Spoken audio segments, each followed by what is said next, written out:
পূজা এবং স্বর্ণকে দিয়ে দিলাম আমার বাড়ির সরস্বতী পুজোর খিচুড়ি রান্নার দায়িত্ব। কারণ আমাকে তো ওদিকে পুজোর জোগাড় যন্ত্র করতে হবে।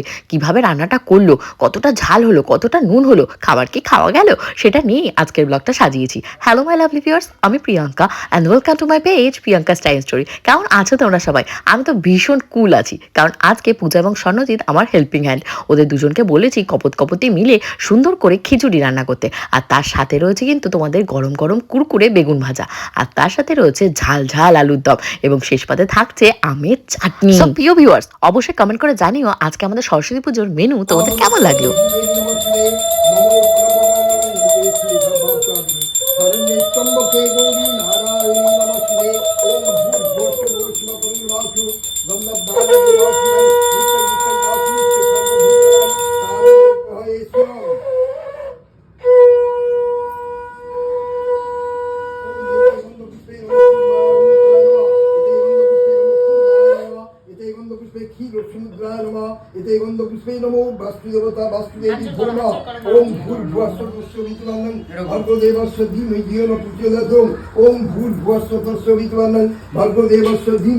আজকে কিন্তু সরস্বতী পুজোর জন্য আমি মালা কোনো বাজার থেকে কিনে আনিনি, কারণ রেডিমেড মালা পরানোর থেকে আমি মনে করেছি ভগবানের উদ্দেশ্যে যদি আমি মালা গেঁথে দিই তাহলে বেশি প্রসন্ন হবে।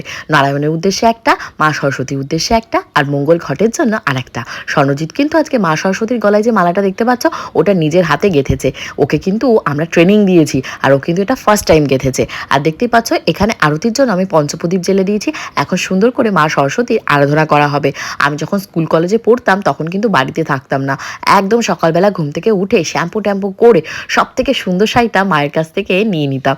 নিয়ে পূজার আমার ভেতর প্রচুর ঝগড়া বেঁধে যেত কে কোন সুন্দর শাড়িটা পরবে। বাট ফাইনালি আমি যেহেতু বড়, আমি কিন্তু সবসময় মায়ের সুন্দর শাড়িটা পরতাম, আর সব থেকে সুন্দর করে সেজে কলেজে স্কুলে সমস্ত জায়গায় যেতাম প্রসাদ খাওয়ার জন্য।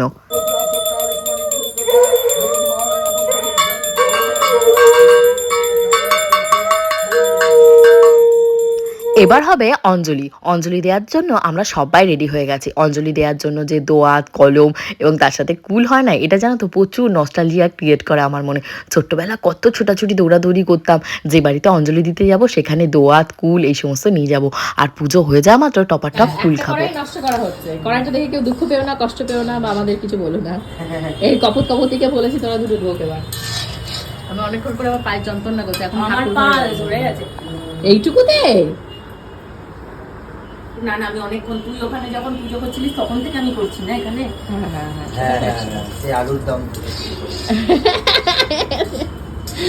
না না, সেটাই বলছে, আলুর দম টম সবই করেছে।